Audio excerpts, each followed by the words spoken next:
Olá, pessoal! Agora chegou o momento de nós abordarmos dois tipos de pesquisa, a pesquisa bibliográfica e a pesquisa documental.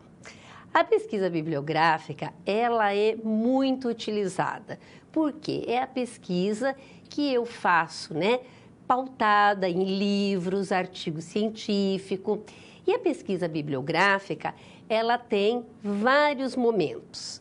Então, agora nós vamos trabalhar essa questão do nosso conteúdo relacionado às etapas da pesquisa bibliográfica. Então, nós temos aqui, primeiramente, a primeira etapa, nós temos que é o levantamento bibliográfico. O que seria o levantamento bibliográfico? É o momento que você faz a seleção do material bibliográfico disponível. Então, você quer estudar um determinado tema e aí você vai sair em busca, do material bibliográfico disponível. E aí você pode buscar esse material, não só na biblioteca, mas como através, da internet, sempre procurando os artigos científicos. Você vai identificar que esses artigos científicos, eles estão disponíveis e eles estão sempre em PDF, porque às vezes é aquela questão, como é que eu identifico um artigo científico, Através da internet, fazendo uma busca. Você vai encontrar o seu artigo que vai estar em PDF sempre com a apresentação formal, Onde vem o título, vem os autores, vem o resumo, palavras-chave. Então, o primeiro momento é esse. Você vai fazer o levantamento do material que existe relacionado ao seu tema.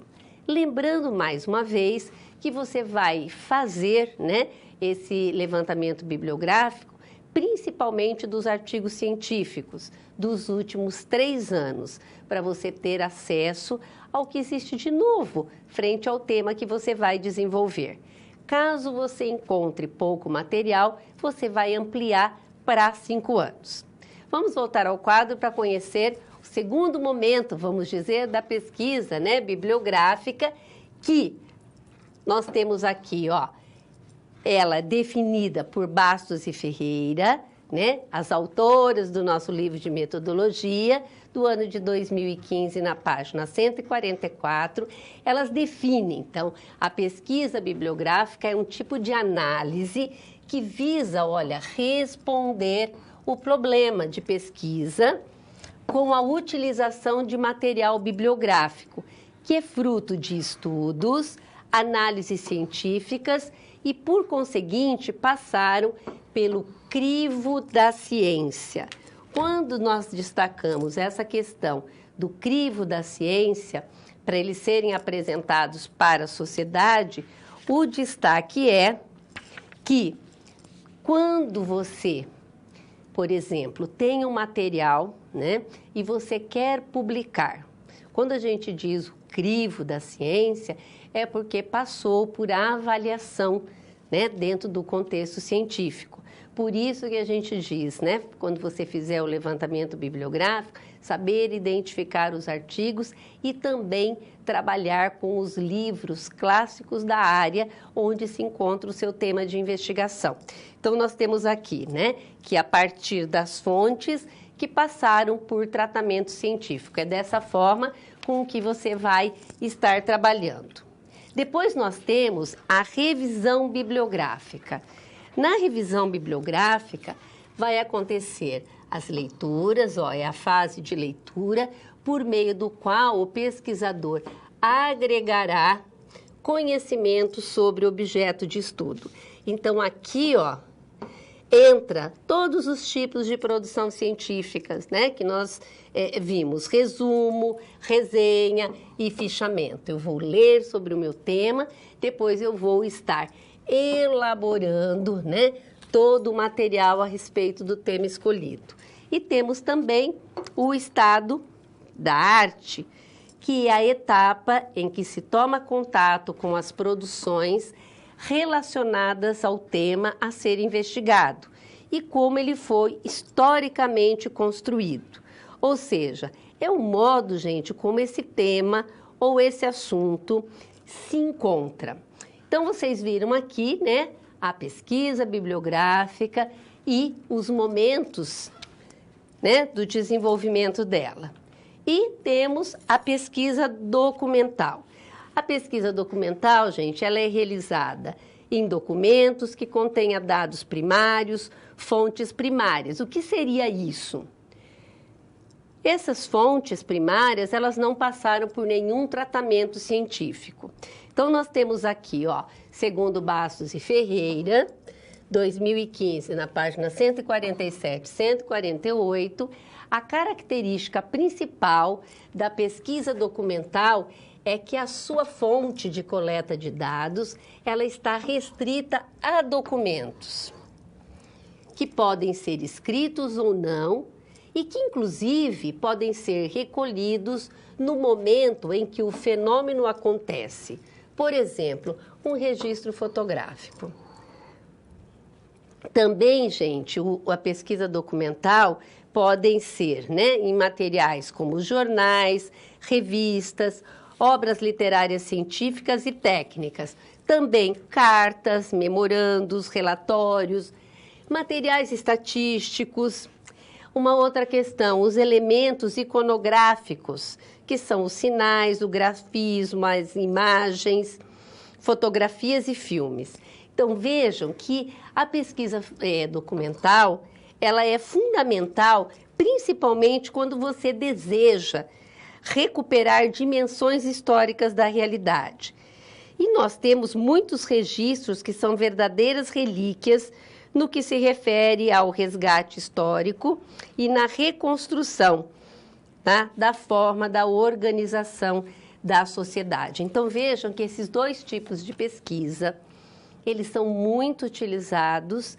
A pesquisa bibliográfica, ela sempre vai permear outros tipos de pesquisa, que nem, por exemplo, o estudo de caso, a pesquisa de campo, a pesquisa experimental. Por quê?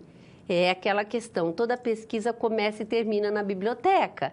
Então, todas as vezes que eu vou investigar, conhecer um pouquinho mais sobre um tema, eu recorro à pesquisa bibliográfica. Então, agora nós vamos trabalhar com outro conteúdo, que é o projeto de pesquisa, a elaboração do projeto de pesquisa. Então, nós temos, segundo as normas da ABNT, a forma de apresentação de um projeto de pesquisa. Então, vamos conhecê-lo. Então, nós temos aqui, ó, as normas sobre a estrutura e as regras gerais de apresentação de um trabalho acadêmico. Eles são reguladas pela Associação Brasileira de Normas Técnicas, a ABNT, através da NBR 14.724, que vai contemplar o TCC, o trabalho de graduação interdisciplinar e a monografia. E a NBR 15.287 de 2005, ela vai contemplar a questão do projeto de pesquisa. E a composição do projeto, ele é dividido, vamos dizer, em 3 seções. Então, nós temos lá os elementos pré-textuais, os elementos textuais e os elementos pós-textuais. Então, nós temos aqui, ó, o que são os elementos pré-textuais? São aqueles que antecedem o texto do trabalho, apresentando informações que ajudam a sua identificação, manuseio e utilização. Então, nós temos a capa, que é chamada, né, de institucionalizada, é a capa que a instituição disponibiliza com a logomarca da instituição. Depois nós temos a folha de rosto. A folha de rosto, você identifica o objetivo do seu trabalho. É um projeto de pesquisa, é um TCC, é um trabalho acadêmico. Depois nós temos as listas. Se existir quadros, gráficos, tabela, eu vou elaborar essa lista. Essa lista, ela é opcional. Porque se eu não tenho, tá, o quadro de lista, tabelas, eu não vou estar inserindo. E temos também o sumário, que você apresenta títulos e subtítulos do seu trabalho, indicando as páginas. Então, esses são os elementos pré-textuais. Temos os elementos textuais, que nessa parte o autor apresenta a matéria resultante do processo de investigação. Então, eu tenho a introdução, aqui você vai dizer o que você pretende. Na justificativa, você vai destacar a relevância do seu projeto. Por que ele é importante? Qual ou quais as contribuições que esse projeto, essa pesquisa sendo desenvolvida vai trazer? O referencial teórico. Aqui é o conteúdo teórico, que inclusive, se você quiser, você pode dividir por capítulos. Eu tenho a metodologia, que aí é o caminho que você vai percorrer, onde você deve indicar, né? O local onde essa pesquisa vai acontecer, quem são os participantes, qual o instrumento que eu vou utilizar, como é que eu vou proceder à coleta de dados. E também indicando a minha abordagem. E tenho a questão do cronograma, né? Que eu posso até montar um quadro indicando cada etapa e quando será desenvolvida. Ele vai servir de guia, né, para o desenvolvimento da minha pesquisa. Esses são os elementos textuais. Eu quero fazer um destaque que, apesar, né, da introdução, é o primeiro elemento ali que aparece nos elementos textuais, é o último que você deve redigir. Por que o último? Porque depois que você faz o seu levantamento bibliográfico, né, faz a demarcação dos aspectos que você vai abordar, você faz a leitura do material, faz até o processo, né, de escrita dessa parte teórica do seu trabalho, você tem condições, você reuniu conhecimento para abrir a introdução. Porque a introdução de um trabalho, de uma monografia, de um TCC, de um projeto, eles devem apresentar clareza e objetividade, e ele deve ser atrativo. Então, como é que eu vou, né, conseguir fazer uma introdução se eu conheço muito pouco do meu tema? Eu quero investigar sobre isso, é um tema que me chama a atenção, mas eu ainda não me apropriei, né, de conhecer profundamente esse assunto. Então, eu ainda tenho uma dificuldade para desenvolver. Então, apesar, né, do item introdução ser o primeiro, eu vou redigi-lo depois que eu realmente tiver um bom conhecimento sobre o assunto. Então, agora nós vamos conhecer os elementos pós-textuais. Os elementos pós-textuais são materiais complementares que têm por finalidade documentar, ou melhor, esclarecer o texto. Os elementos pós-textuais constituem-se de referência. As referências é obrigatório e tudo aquilo que você cita no decorrer do seu corpo teórico, no seu projeto, dos autores, fez citação, obrigatoriamente tem que estar nas referências. O glossário seria a explicação de termos técnicos. Então, se você tiver no seu projeto, você vai, né, colocar o glossário. O apêndice é quando você constrói um instrumento. Quando o instrumento é construído de autoria, né, do próprio pesquisador, do autor do projeto, é apêndice. Então, eu vou elaborar um projeto, eu construo o instrumento, é apêndice. Agora, anexo é quando o instrumento é de autoria de outro pesquisador. Ou, por exemplo, vamos dizer que você usa no seu projeto uma lei, tá? E você comenta essa lei, faz certinho a citação, coloca nas referências, mas você quer informar o leitor a lei no todo, tá? Você usa uma parte da lei e você quer. Aí ele é anexo, porque é o instrumento ou o material, ele é construído, né, por outra pessoa, é de autoria de outro pesquisador e outro estudioso. E o índice, que é a lista alfabética, né, com os temas relevantes e importantes do texto. Então, vejam, né, como é a apresentação né, do projeto de pesquisa e também dos trabalhos, como realmente fica padronizado e como realmente segue, né, todo o processo de estabelecer os elementos pré-textuais, textuais e pós-textuais. Olha a importância, né, de tudo isso para quem vai ler o seu projeto, para quem, por exemplo, vai aprovar. Vamos supor que você propõe, né, um projeto e ele vai ser subsidiado, ele vai passar por uma apreciação. Quando ele passa pela apreciação, como é importante ele ter toda essa apresentação formal de acordo com as normas da ABNT. Bom, agora nós vamos trabalhar com a nossa análise, né, da situação geradora de aprendizagem. Lembrando que aqui a Luzia e a sua equipe, eles têm que montar um projeto de pesquisa, porque eles receberam um recurso financeiro e eles precisam, né, dar um destino a isso. Então, eles têm que montar um projeto de pesquisa. Então, vamos no quadro resolver essa questão. Então, Luzia, primeiramente, ela vai precisar definir se a pesquisa que ela está organizando utilizará fontes bibliográficas, documentais ou ambas. Então, inicialmente, a Luzia contará com a pesquisa bibliográfica, aquela que ela vai buscar nos livros, nos artigos, subsídios teóricos, tá?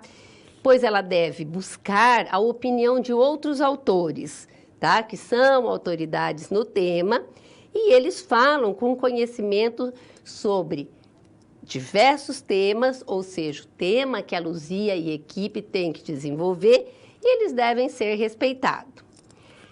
Não há necessidade de ser utilizada a pesquisa documental, se bem que ambas essas pesquisas se completam.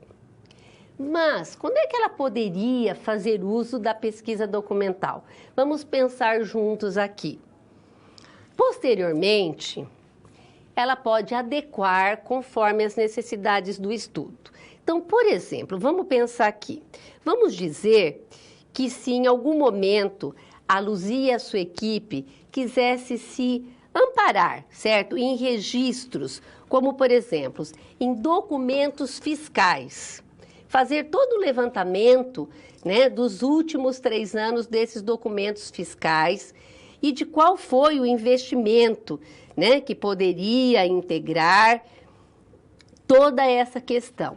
Se por acaso a Luzia e a sua equipe, né, resolverem fazer, né, esse levantamento dos últimos 3 anos, aí a pesquisa documental passa a fazer parte, tá? Porque ambas se completam. E também, resolvendo agora a questão relacionada a Luzia e sua equipe elaborar o seu projeto de pesquisa, definindo a forma como esta será realizada. Então, primeiramente, elas devem identificar os objetivos da pesquisa, levantar junto à comunidade informações sobre o que elas consideram como uma necessidade a ser atendida para o recurso. Feito isso, elas vão definir as técnicas a serem utilizadas para levantar informações que permitirão ter clareza sobre o que a comunidade considera como relevante e necessária. Ou seja, ela precisa ouvir toda essa comunidade. E, para isso, a sugestão aqui é que elas utilizassem a questão de um questionário. Então, vamos pensar juntos, ó. Se ela precisa conhecer a opinião da comunidade, são muitas pessoas.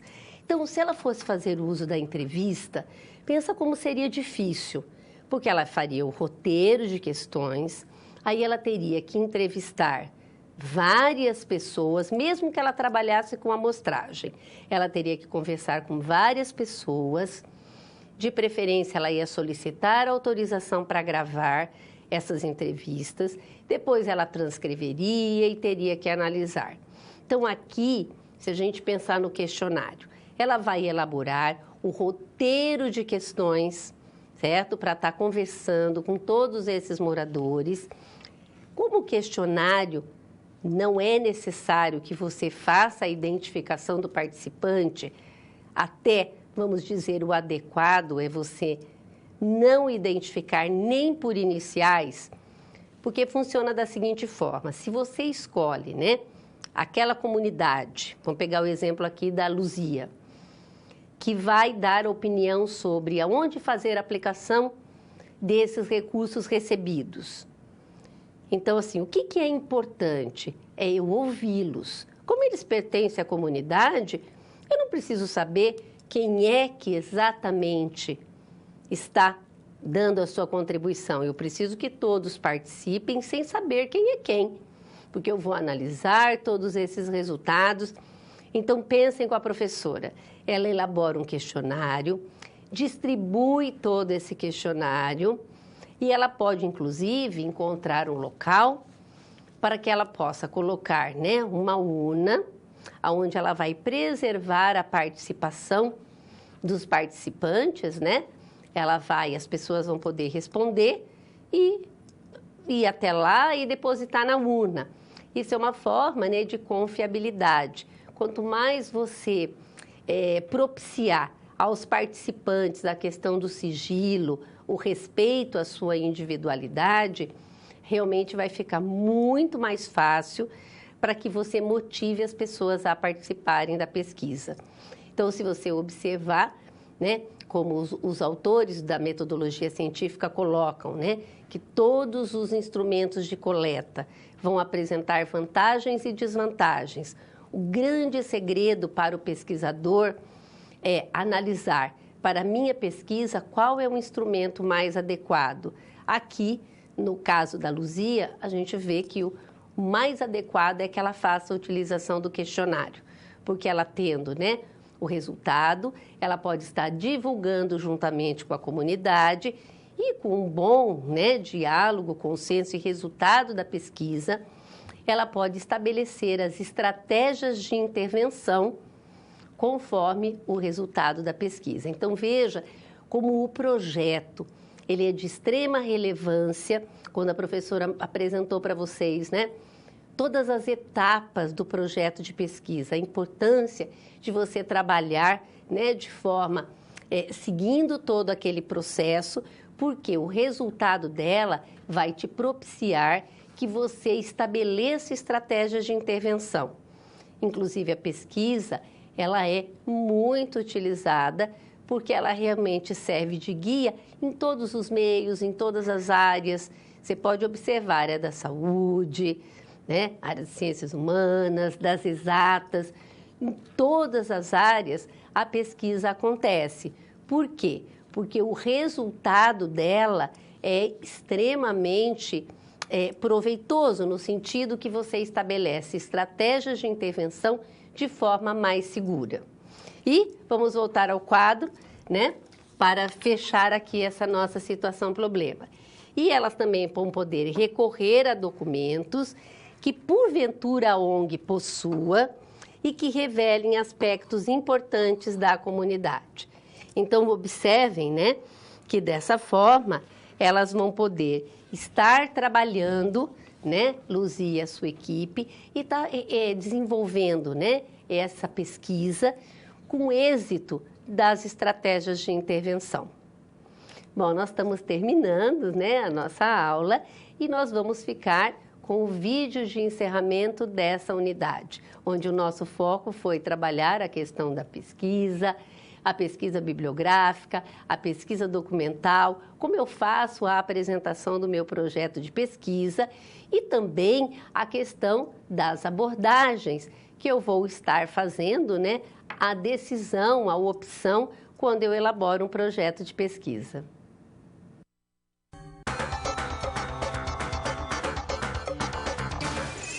Olá! A gente está chegando ao final da terceira unidade de Metodologia Científica. Nessa unidade, nós vimos 3 paradigmas das ciências sociais que podem influenciar bastante na abordagem teórica de uma pesquisa. Você se lembra quais são? Nós falamos aqui sobre o positivismo, o estruturalismo e o materialismo histórico-dialético. Como você viu, a escolha de um paradigma teórico na hora de embasar a sua pesquisa pode definir, entre outras coisas, a abordagem que você vai utilizar no seu estudo. Por isso, é importante conhecer muito bem cada um deles. Para não ficar nenhuma dúvida sobre esse assunto, nós decidimos reunir então um grupo de especialistas para ouvir o que eles têm a dizer sobre cada uma dessas correntes teóricas e para entender como elas se relacionam entre si. Tudo isso para que você possa fazer uma escolha consciente na hora de elaborar o seu projeto de pesquisa. Confere aí! Olá! Nesta unidade, você viu o quanto diferentes correntes teóricas serviram para interpretar os fenômenos sociais. Eu me refiro ao positivismo lógico, ao estruturalismo e ao materialismo dialético. Os nossos convidados, a antropóloga Ana Paula Macafani e o sociólogo Reinaldo Ciccone, falam das contribuições dessas correntes para as ciências sociais e também para a metodologia científica. Olá, professores, sejam muito bem-vindos. Olá, Érica, muito obrigada pelo convite. Muito obrigado pelo convite, é um prazer estar aqui conversando com os nossos alunos. E para começar, professor Reinaldo, para que servem as teorias metodológicas? Por trás das teorias metodológicas existem, na verdade, concepções de mundo, formas de se interpretar a realidade. E essas concepções de mundo trazem consigo chaves para a interpretação da realidade, métodos e técnicas adequadas e coerentes. E isso nos ajuda a compreender melhor o mundo. Ok, professor Reinaldo. E agora, professora Ana, qual a importância do estruturalismo para o pensamento científico e como essa corrente contribui com a metodologia científica? O estruturalismo foi muito importante para a antropologia, principalmente na figura do Claude Lévi-Strauss, que pesquisou o Brasil, inclusive, os índios brasileiros. Ele buscava entender quais eram os elementos estruturais que dão sustentação para os dados empíricos. Para a metodologia científica, o estruturalismo ele é importante porque ele vai mostrar quais são os elementos fundamentais que você pode usar na construção da sua pesquisa. Certo, professora Ana. Professor Reinaldo, o nosso aluno já viu que para o positivismo é possível analisar fenômenos sociais com a mesma objetividade das outras ciências. Conte, inclusive, chega a chamar de física social, como se a realidade pudesse ser explicada pelas mesmas regras da física. E o materialismo histórico, ele concorda com essa visão de mundo, com essa forma de interpretar a realidade? Não, ele não concorda. O materialismo se caracteriza por uma forma de interpretar a realidade que acredita que é o mundo real, concreto, que determina o que influencia as formas como nós pensamos. Já o idealismo pensa de outra maneira. Ele acredita que são as ideias que movem o mundo, que o mundo deriva das ideias. E isso faz toda a diferença. Bom, professor Reinaldo, agora nós já entendemos o pressuposto materialista, mas e o método dialético? O método dialético leva em conta a ideia de transformação, de mudança permanente, de contradições internas. Enquanto o positivismo pensa sempre na sociedade organizada a partir do pior para o melhor, do menor para o maior, a teoria dialética vai pensar o mundo como o desenvolvimento da realidade a partir da ideia de tese, antitese ou antítese, e síntese, ou seja, contradições que geram o movimento que faz com que a história se desenvolva. Certo, professor Reinaldo. E professora Ana, para encerrar, como o estruturalismo se diferencia do positivismo? A principal diferença do estruturalismo para o positivismo é que enquanto o positivismo era evolucionista e acreditava que a gente sempre estava indo de uma forma mais simples para uma forma mais complexa, o estruturalismo ele analisa as sociedades, os grupos ou as situações de uma maneira independente desse conceito. Então, você pode ter sociedades mais antigas que são mais complexas do que sociedades mais simples. Eles nem usam esse termo. Perfeito, professora. E eu agradeço a sua participação, agradeço também a participação do professor Reinaldo e eu espero que esta entrevista tenha contribuído para que você, aluno, tenha entendido melhor os fundamentos teóricos dessa unidade. Nós ficamos por aqui, até a próxima. Viu só? Aposto que agora ficou mais fácil de escolher uma linha teórica na hora de fazer o seu projeto. Muito bem! Nessa unidade, além da teoria, nós tivemos a oportunidade de colocar o nosso conhecimento em prática ao longo das 4 situações-problema da unidade. Nessas SPs, nós pudemos ajudar a gestora Luzia, da ONG Sementes do Futuro, em diversas etapas de elaboração do seu projeto. Na SP1, ajudamos Luzia a identificar a abordagem teórica mais adequada ao seu estudo. Já na SP2, ajudamos a gestora a entender o que é um projeto de pesquisa e de que forma elaborá-lo, levando-se em conta os aspectos qualitativos e quantitativos da pesquisa. Na SP3, definimos o que é uma pesquisa bibliográfica e uma pesquisa documental e qual seria a mais adequada para a pesquisa em questão. Por fim, na SP4, ajudamos Luzia a elaborar o seu projeto, definindo o instrumento para coleta de dados, nesse caso, um questionário com perguntas fechadas. Agora é a sua vez. Você pode aprofundar os seus estudos pensando na seguinte situação. A direção de uma determinada empresa planejou a aplicação de uma pesquisa para conhecer o nível atual de satisfação de seus colaboradores. Nesse caso, qual é o melhor instrumento a ser utilizado, considerando que a empresa possui cerca de 3.000 funcionários? Pense sobre essa questão e discuta a resposta com seus colegas. E não deixe de consultar o seu livro didático e outras fontes bibliográficas para ampliar o seu conhecimento. Por fim, não esqueça de responder também aos questionários das pré- e pós-aulas disponíveis no seu ambiente virtual, ok? Muito bem, eu fico por aqui. Bons estudos e até a próxima!